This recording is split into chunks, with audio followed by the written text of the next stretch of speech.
Good evening and welcome back to Sports Talk ATL. I am Chase Earl, joined by Alex Lord. We talked a lot about Ohtani and his $700 million deal, but yesterday it was broken down for us how this deal, and it is the most absurd contract in any sport that I've ever seen, and not because it's $700 million. That alone was absurd. But then we find out that $680 million of that is deferred to 2020 or 2034. I can't even say 2020. It's 2034 to 2043 is when this contract will be paid $68 million a year.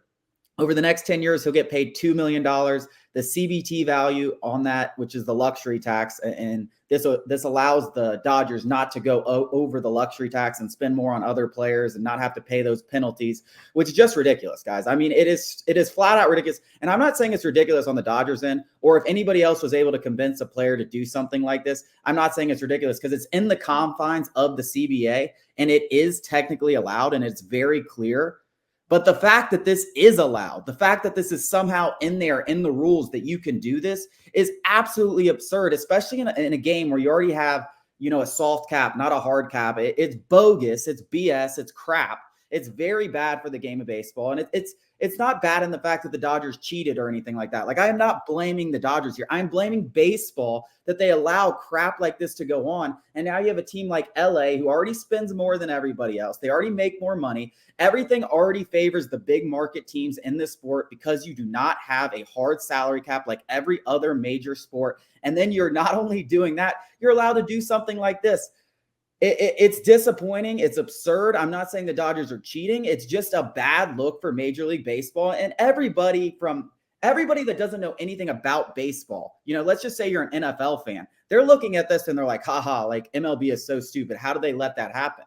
Because it shouldn't be allowed to happen, but it is. And now the Dodgers are not only going to be able to get Ohtani, they're eyeing guys like Dylan Cease. They're eyeing guys like Josh Hader. They're eyeing guys like Yamamoto. It's absolutely absurd that this is allowed, but it is allowed. I want to make that clear. It is allowed. Yeah, everybody directing their anger towards Ohtani and the Dodgers is hilarious. It's like, billionaires of the world taking advantage of tax loopholes and people being mad at the billionaires for, maybe getting away with not paying their fair share of taxes. The fact of the matter is the system in place is to blame, not the people who are finding the ways to take advantage of it. Yeah, we can all be mad that, about the situation, but you can't be mad at either party, being the Dodgers or Ohtani. I do want to say an interesting facet in all of this is Ohtani was a sweetheart when he was on the Angels because he was, obviously a unicorn, the best player in the league. But besides that, he was, a very soft-spoken guy. He was humble.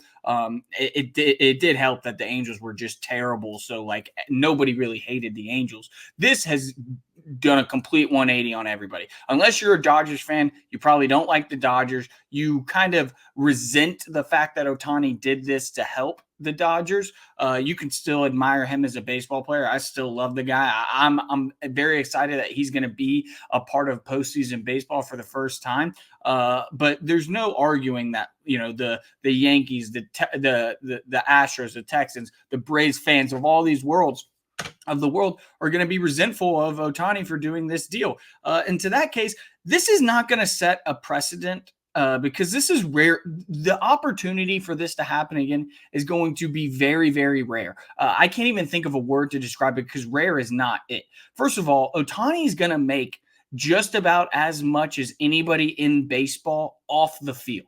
So he's making more off the field than anyone is making on the field. So he is in a position to defer all this money. Secondly, the Dodgers as an organization are very few and far between where they can just defer all this money and not really worry about it because generally speaking, they'll probably be fine, whether it's prospect on the farm or, just revenue in general, they'll be fine in the future. So this is not going to this is not going to be some domino effect where I saw some Braves fans suggesting it could be done with Max Fried or Ron Acuna Jr. or Ozzie Albies in terms of their extension. It is not going to happen because all three of those guys off the field don't even sniff what Ohtani does off the field in terms of endorsement money. And also, you're going to have to convince a guy like Ohtani or anyone in general that, hey, for the betterment of the team today, take all your money and defer it. It's just not going to happen ever again. Like, let alone the $700 million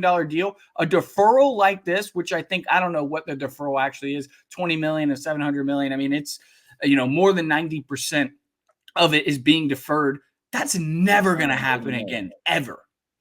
Pretty much the entire contract is being deferred. And I agree with you. It's never going to happen again because nobody is, I'm not going to say dumb enough, but like in a way, the net present value of this deal is like $460 million, which is still a huge contract. But because you're not getting the money now, no one is going to intentionally basically take, in this case, a $240 million pay cut, which is what he's doing. And listen, maybe he wouldn't have gotten $700 million if it wasn't structured this way.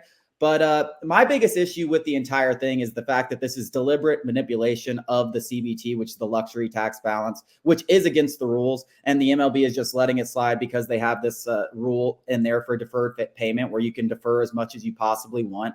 I don't understand because, there were reports when Aaron Judge was getting a 15-year deal from the Padres for $400 million, which is the exact same thing. The only difference is, he's probably not going to be playing, or if he is playing, he's going to be sitting on the bench there, but you lower his CBT value or his luxury tax value, so you don't have to pay those penalties. And then there were reports that MLB was going to veto a deal like that, but they don't veto a deal like this. And it's just an example of the big market teams. They have the money in their pockets. Like, that's where they get money from, teams like the Dodgers and stuff like that. And of course, they're going to let that slide. They want the Dodgers to be good. It's better for baseball in their minds. It's not better in baseball to an Atlanta Braves fan or a New York Yankees fan. Well, maybe a New York Yankees fan because they do the same thing for the Yankees, or the Texas Rangers or the Houston Astros. It's not better for any of those markets. But if you're a Yankees or a Dodgers fan, you're like, yeah, they'll pretty much let you do anything because you bring in the most money for the entire league. And you can view that as fair, you can or not.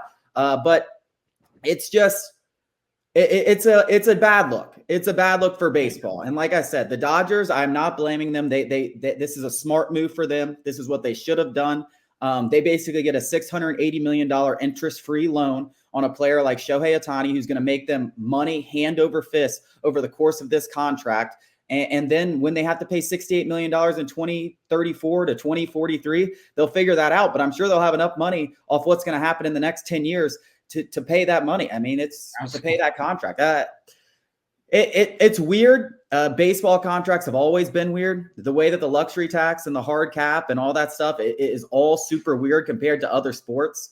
And it definitely brings up the conversation that not only should this not be allowed, I think they will fix this in 2026 when they have to do another CBA deal.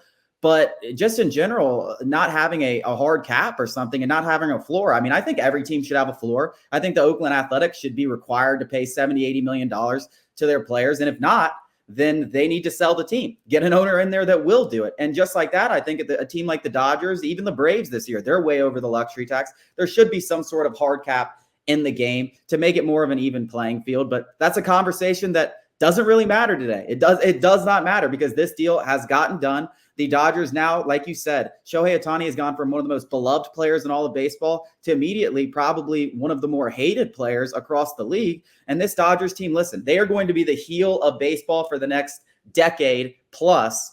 And whether you think that's good for baseball, I think it brings out an interesting dynamic. But I do not like the fact that this was allowed. I said this when it happened, when the signing happened on Saturday, when we were sitting together and my jaw hit the floor, that it shouldn't be allowed. I obviously didn't think it was going to be $680 million. I mean, it's preposterous. It's bogus that this is somehow in the CBA that you can work around this thing and just like do this. I'm at a loss for words because it's just, I've never seen anything like that. It's absolutely insanity. But here we are. There's nothing we can do about it. And the Braves are going to have to figure out a way to beat them because there's a new villain in the NL. Yeah. I was sitting there, we were having drinks, and I just jokingly said, it's going to be over 40 years.